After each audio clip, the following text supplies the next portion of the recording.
like a lot of times I'm referred to as a model turned actress, but it's not really true. I'm kind of like a student turned actress turned model and actress. I think I was studying law, and my agent in Sydney, she is a boutique in acting and modelling. She specialises in hybrids. She kind of was hassling me via email to be a model. And, I had exams, I was busy, I was stressed like any other university student. And I was like, no, I don't have time, I'm not sure if I'm interested in that anyway. And she said, well, what about acting? I have this one audition that's this week that's really huge. It's for a Weinstein film. And I was like, oh, that could be cool. So I went for the audition, and it was an audition for a supporting character on this movie. And then they got back to us the next day, and they were like, we want her to try for the lead. In New Zealand a week later and started. First, no, because their priority was that I could act. So I did like a 5-hour Skype session with the producers. It was intense. The sun went down during this session. They were like, "Are you getting tired? Are you getting hungry?" I'm like, "It's fine." They went through, because they were really, really wanting me to be right for this. So they were going through the entire character synopsis, the entire movie, where they wanted to go with everything. It was like I already had the role, the way they were talking to me. And then a few days later they flew me to New Zealand to do in real life test, which included having to show Master Him my skills, which was terrifying, and then a more intensive workshop with the scenes with the producers. And they told me on that day that I It was so, because that was not the first question they asked me. So first they were like, okay, got the right look, you can act, great. So do you do martial arts experience? And I'm like, I'm a black belt taekwondo. They're like, oh my god, yes, this is perfect, thank you.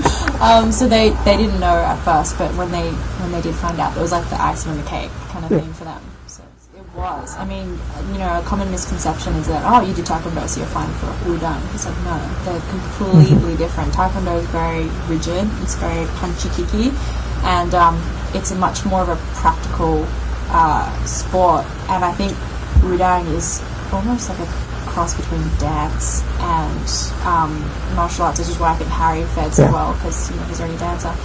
And the adjustment there wasn't an adjustment. It was like starting from day one. Like all I had was really focus, coordination, and the stuff that you have as a core from being a martial artist. But as far as skills, muscle memory, and movement, it was completely new to me from day one for this movie. The wire work was really hard. I think it just looked so easy, and I've had people tell me that in the movie it looks easy, and I'm glad you think that, because it was the stunt doubles will always show us first what we have to do, and they just made it look like you're just balancing a string and it's fun and you feel light, but in reality when you're actually on it, you can't find your center of gravity easily, because it's weird to explain. Your body always wants to lean in a certain way, and you can't really control it. It's like your entire body has to be tensed up to actually stay still. Otherwise you're just kind of like this. You know what I mean? Yeah. There's like a pressure on you to be swaying. So wire work was really hard, and I think in the scenes they were very fast paced as well, because you'd either be jumping off a rock or crazy other things like that. So it was learn on the job kind of thing. I did a full month of just 9 to 5, 5 days a week, with sword in hand at the dojo in Auckland. And my student and the stunt team, they basically just every day, day in, day out, we would just be twirling that sword until we could do it right. And actually I wish I kind of had 3 months. I thought when they first told me you have a month of training before filming, I was like, oh gee, that's ages. And then I started, I'm like, okay, I need a few more months. But yeah, that was incredible. They're the best 30 stunt guys and girls from China. You can imagine the competitiveness of China, so how great they are. Definitely. It's crazy how similar the relationship is actually in real life. She really is my mentor in real life as well, and she's just the most nurturing, generous, caring person. She was there from day one for me. She was there for my first scene, and she's just so patient and giving and wants to impart all of her wisdom upon you, and I couldn't have needed it more. So, I mean, and we're friends too, you know, yeah, she's my mentor and stuff, but we're also hey dude, what's up, she's the funnest person, yeah. I mean, because, Michelle was my mentor, but I definitely spent the most time still with Harry, because, we were both there for the full 4 months in New Zealand, it's an intense block of time to spend with anyone. So we became like besties. You know, we would just crack jokes every day. We're like the dream team. Yeah, Harry's like, we became like each other's kind of rock, because I think we were just very protective of each other on set, making sure we're always okay. There's a lot of like action and a lot of tough days, so we were always, you know, quite protective of each other and making sure that we were both all good. Yeah. There was Harry, you know, he will never let this go. He's like, you need to cut your nails, woman. Like, I sliced him across the face. And, like, yeah, that was pretty bad, actually. There was a bit of blood.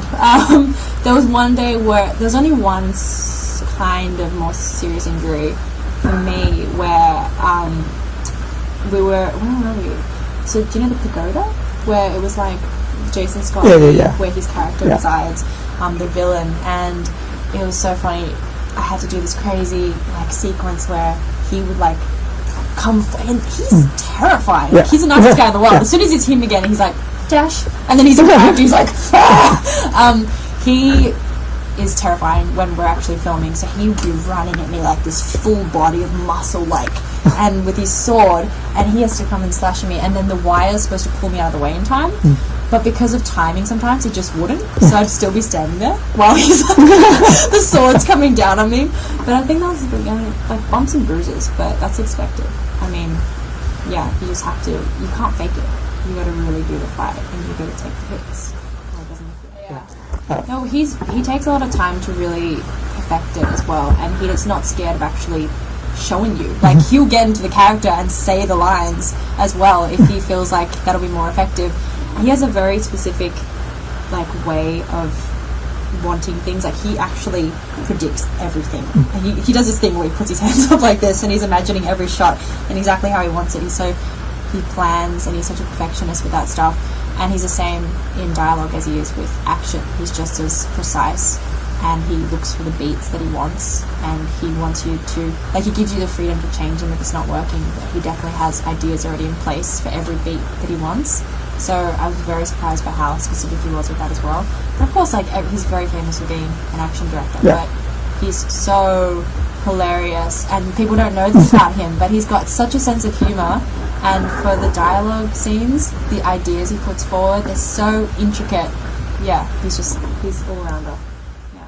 I just moved to LA. Oh, okay. So that was actually my next question. Yeah, so I finished the China leg of the press for this movie not long ago. So I went to China quite a few times in January. And then I just moved out here, getting started with my first pilot season, which is very exciting for me. And with on the modelling end of things, that's still going strong. I'm going to be going to fashion weeks and all that. I'm trying to just balance it, you know. Just keeping busy with auditioning and a few things on hold. But as usual, I always say I haven't got the job till I'm on the plane. So yeah, like, it was bizarre because, you know, I had such.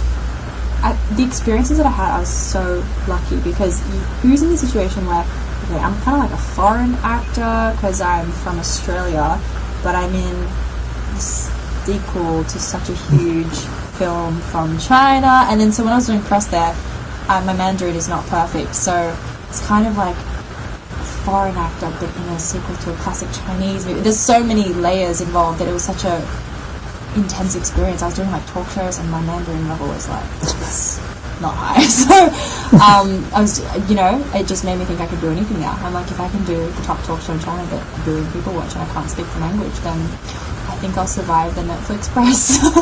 Yeah. And LA. Yeah, I think I'll survive LA now. It's like my boot camp.